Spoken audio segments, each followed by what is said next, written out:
Hi, everyone.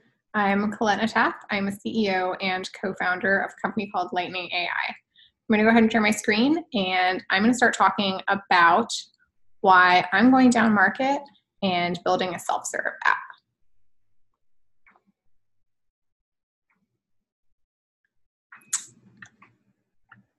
Cool. So first, quick outline. I'm going to talk a little bit about who I am as well as my company so you know a little bit about us. I promise it'll be really fast. Take one is our original plan, how we started out.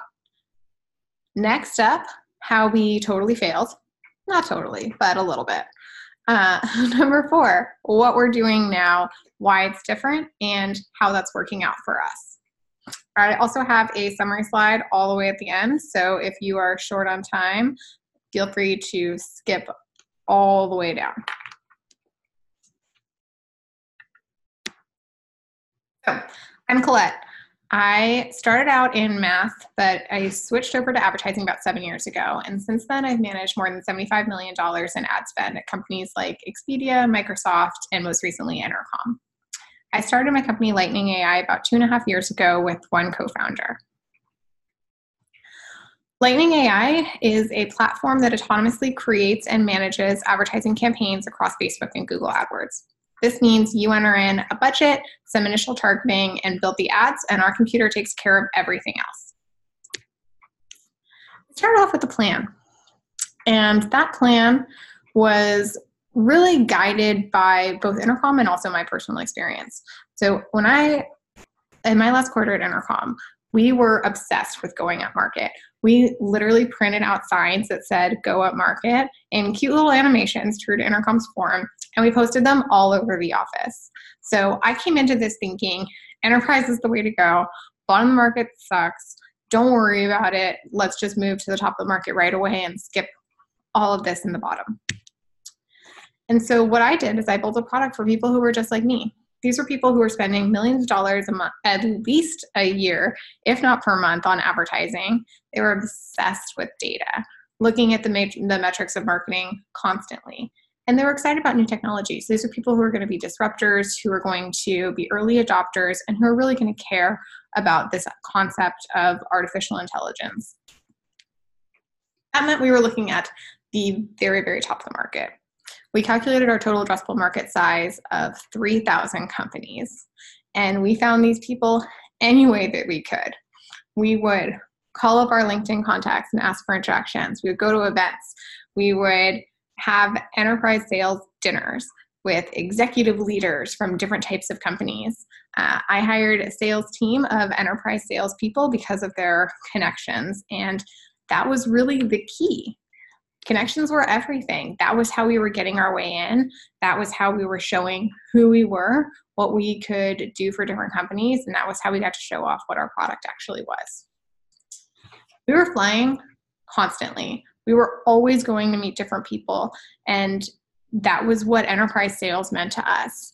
And 1 month earlier this year, we flew down from San Francisco to LA 3 times, and we went to New York that month.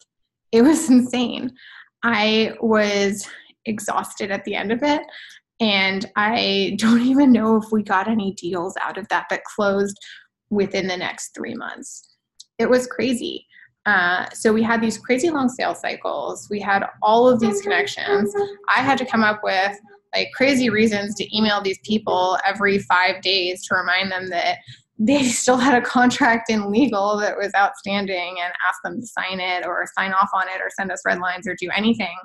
And on the flip side, we felt like a collections agency. We had net 15 or net 30-day payments in our contract, and I don't know if there was a single enterprise sales company that actually paid on the date that their invoice was due. People always ask me, like, what is the hardest part about running a business? And this was my hardest part. It was collecting this payment. It was insane. These companies were paying us on net 60, net 90, net whatever. And our revenue was completely unpredictable. We didn't know when our next check was coming in. And it was really, really stressful for reasons that shouldn't have been. This shouldn't have been stressful. We'd invented a product, and that product was working. So why were we working this hard to try and prove that our product was actually good? I personally was a zombie. I was flying all over the place. I am mostly an introvert, so enterprise sales is hard for me. We were talking to people constantly.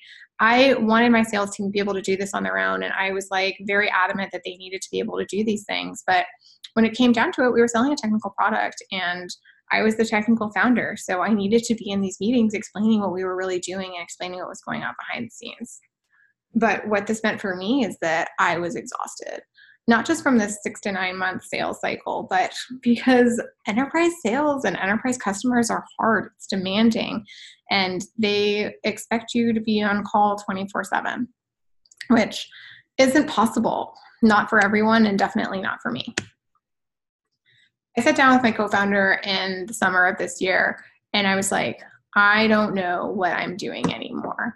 I started this company because I thought that I was going to be able to build this product and help the world and get to work with all of these marketers and have so much fun building out a cool AI product. And, where we ended up was that it was a slog.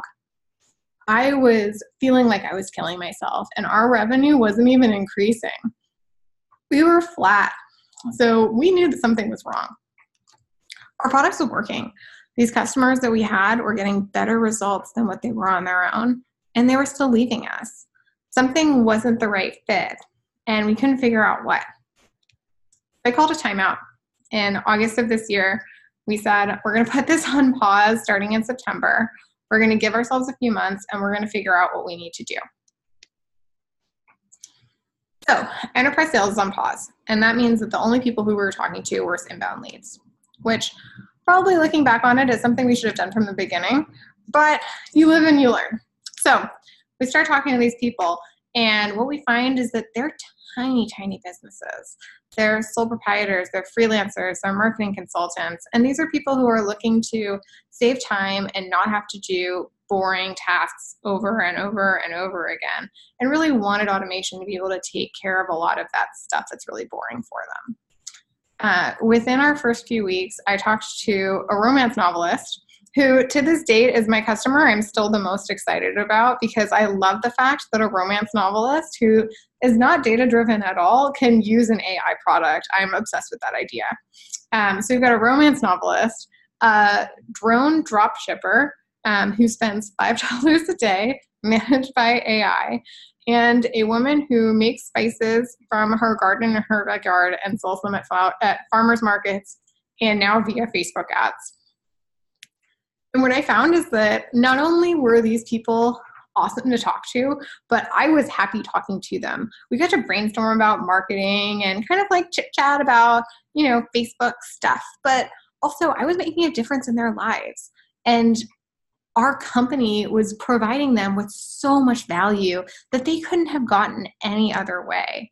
This is what AI is about. AI is about how do we help people get rid of the tasks that are boring? How do we help people not need to learn additional skills and just focus on what they're good at? And this is something that we provided to these companies in a way that nobody else could. So it's time to pivot. And I think the word pivot is like super overused. And I think I'm even overusing it in the sense of like, we just pivoted our market. We didn't really pivot we didn't pivot our product, but we pivoted nonetheless. And we switched from the top of the market to the very, very bottom. And what this meant for us is that our addressable market size went from 3,000 to 650,000 customers, at least. I think there's probably, I wouldn't be surprised if there was double that. There's so many people every single day who are running ads on Facebook and Google who are thinking about how to get traffic to their blog or to whatever project they're starting to do. Somebody the other day signed up. He makes custom hats, like hats with a big bill. Anyway, it's great. We get to see all types of businesses, learn about these people, and then we get to learn about their audiences too. And we're actually watching these businesses grow day over day. And I'm obsessed with it. So our market is way bigger, and that's awesome. Self-serve is infinitely scalable. I have fewer people. Our enterprise sales team is gone. Our account management team gets to, instead of being account managers, now just be people who answer questions on intercom all day. And our product works for all types of businesses. And so we get to talk to all of these people and learn about their lives, which has been amazing. For me personally, my background came from optimizing B2C advertising.